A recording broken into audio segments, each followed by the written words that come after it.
I've had a midlife personal branding crisis. For a really long time, I tried to live into different things that society told me that I needed to prioritize.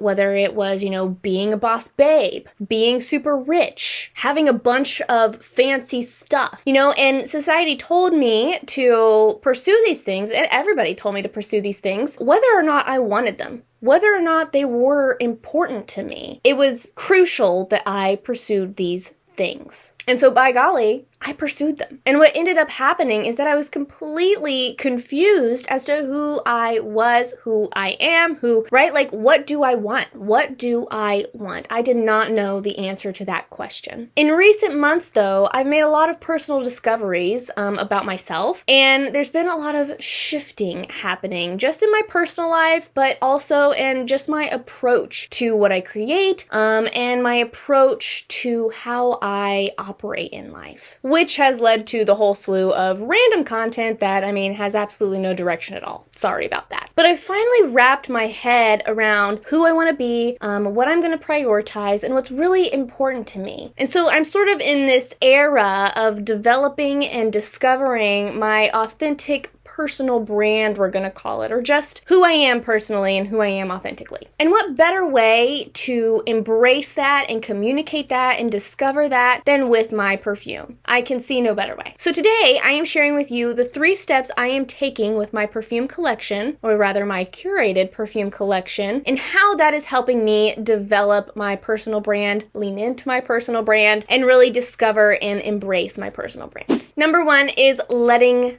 go. So in my personal life, that means a lot of letting go of things that, they're sort of what we like to call unaligned things, right? Things that it's like, this isn't in alignment with my goals, with my plans, with my values, with my integrity as a person, right? Letting go of the things that it's like, this is wrong. This is not where I'm supposed to be. This is not what I'm supposed to be doing in order to get to where I want to go. Or it's just not in alignment with how I want to be perceived or how I want to present myself and the things that I want to be, a part of my reputation and a part of my, resume of what I've done. And in terms of a curated perfume collection, what that means is letting go of perfumes, right? It means, getting rid of those perfumes that I'm not 100% obsessed with. I've talked a lot about this, how, perfume collections, a complete collection or a full collection or an all tricked out collection. The issue with that is that you end up with a bunch of perfumes and it's like, right? Like, they're okay. Right? These perfumes are okay. I guess I like them. I guess there are places I'd wear this to, but I'm not like totally, sold on this perfume. Like, no. With a curated collection, we are having and purchasing and investing in the perfumes that it's like, oh, this is like, this, I love this. Like, I love this. This represents me. This represents what I'm all about. This makes me feel like $1,000,000. And this gives me main character energy, which I've talked about here on my channel, right? Like, those are the perfumes that we want to have in our collection. And so the first step is to let go of the perfumes that don't make us feel that way. Letting go of those perfumes that it's like I'm just not sold on this. I wouldn't recommend this. I wouldn't want to talk about this. I wouldn't wear this. If I had a choice, I would not wear this. If I had a choice, I would not purchase this ever again. Letting those perfumes go. And so that is step 1, is letting go. Step 2 is test new and be very picky. Obviously, I am the picky perfume girl, and in a lot of cases, I know what I like, right? I've talked about it. I talk about, the kinds of fragrances that I'm typically looking for and I'm typically loving, but on more than one occasion, I have been completely swept off my feet by a perfume that I never expected to love and enjoy. And so with this step, it's one of those deals where it's like, okay, I'm still testing. I'm still loving perfumes. I still love to test perfumes and smell new perfumes and experience new perfumes. That is not changing. But what is changing is, sort of my approach to testing these perfumes. My approach to testing these perfumes is obviously to, try and find perfumes that I would like to have in my curated collection, and that meet my 5 requirements for my perfume collection, which you should definitely check that video out where I go through the 5 requirements I have for a new curated perfume. And so I find that this this phase is sort of, this step, this phase is sort of like that place where it's like you're experimenting and you're playing and you're having a good time and you're exploring and having, doing that stuff. I still want to be very exploratory. I still want to be an explorer of perfume and be curious about perfume and be intrigued by perfume. I mean, that is not changing. There's just a very hard line, and there's also just a lot, it's strict. I'm very strict about the perfumes that come into my collection. I want to be very intentional about the perfumes that it's like, I'm intrigued by this. I'm still exploring. I'm still willing to smell the things that it's like, oh, I don't know if I'm going to like this or not, but still being very particular just about what I test, what I keep, and what I invest in. And that is step number 3, is invest in true. Major elements of my personal brand are curation and intention. I want to be pretty clear about this, is that it's like, I'm not necessarily saying that your personal brand is, oh, the new me, right? Like, I don't think that that's what a personal brand is at all. I think a personal brand is that you lean into what you naturally are and what you naturally gravitate towards and what you are naturally intrigued by. And so a personal brand is something that it happens naturally if you let it. And so it's not necessarily the new me. It's more of, this is just me. This is just who I am. This is me accepting who I am and what I love and what I like and how I want to approach my life. The major elements of my brand, like I said, are intention and curation, but more importantly, there's this sense of not being forceful, okay? This unforced feeling. Obviously, you know me. I love a loud and an impactful perfume. I love those perfumes. I love the perfumes that it's like they fill a room and, people notice them and everything like that. I love those perfumes. But there are a lot of perfumes that they are work, okay? They're work to wear, they're work to smell, and they sort of bombard the senses. It's not just overwhelm the senses, it is like the senses are thinking, girl, like, I cannot handle this anymore. And so I think that there is definitely a fine line between an impactful perfume and a perfume that bombards. And so while no, I'm not, just looking for perfumes that are super subtle and quiet and everything like that, although I have found some perfumes that are a little bit more subtle than I typically like,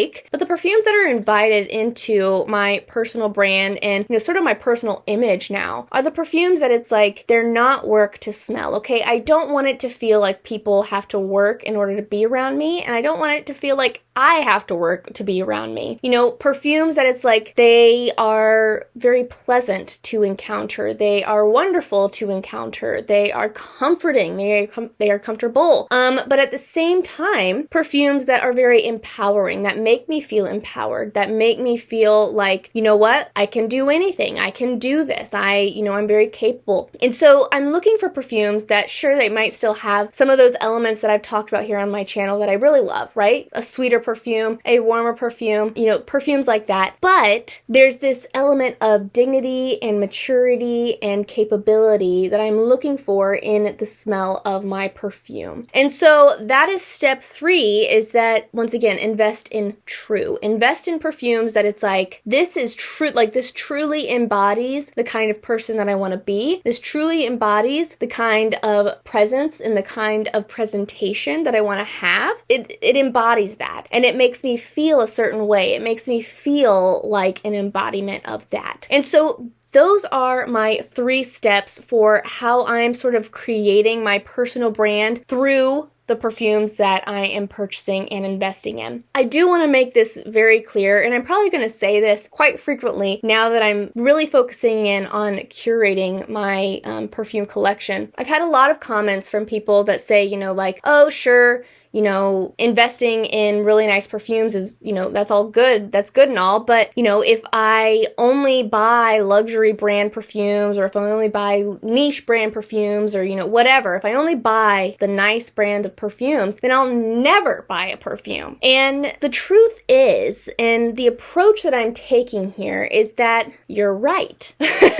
Right? I mean, you are right. When you are focusing in on, I'm only going to purchase a perfume that I'm obsessed with and that, like, daggum, that's nice, right? Like, those are the only perfumes that you're investing in, and you are investing, right? Like, you're not saying, oh, I guess I'll just settle for less, right? When you are investing in a perfume, then you are correct. You will purchase less. As I build and curate and develop my curated perfume collection, I mean, you see me, I get samplers and I'm testing and I'm smelling and I'm trying and all of that stuff. I have found about 3 or 4 perfumes that it's like, these are definitely, I mean, these are potential curated perfume collection, right? Like, these could be added to that collection. Listen, guys, like, I haven't gone out and bought them, okay? I don't have the money to go out and buy them. The next step, once you discover those perfumes, is that you save. You save, because something that is very important to me as my personal brand, but as this, curated collection, is that you're investing in quality and you're investing in something that you love, and that takes time. That takes time. I think that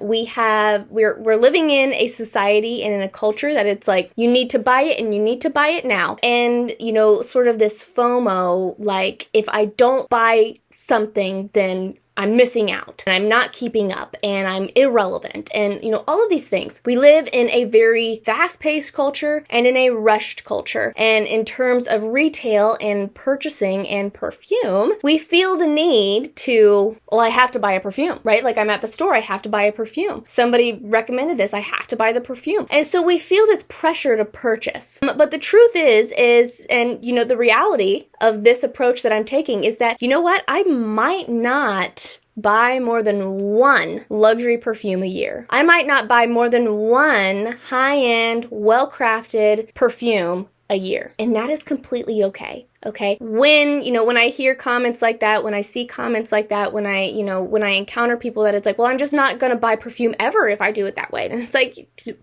you're right. You are correct. You will not be buying very much perfume. You will be saving your money.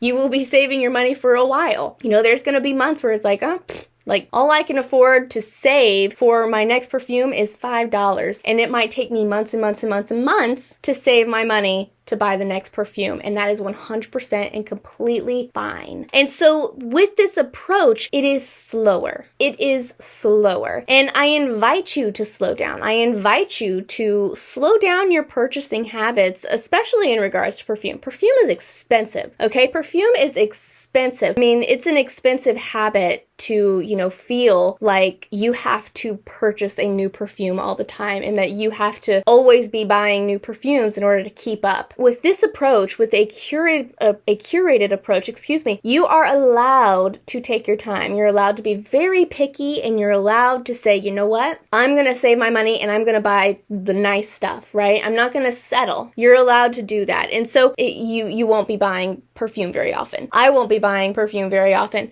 And so we're good. We're fine. Okay. It's okay that we're not buying perfume very often. We are investing in things and investing in perfume that we truly love and that we adore and that embodies who we are and who we want to be. And if you want to really dig into how I am making the decision of whether or not a perfume makes it into my perfume collection, then you should 100% totally watch my video about my 5 requirements for my perfumes before they get into my curated collection.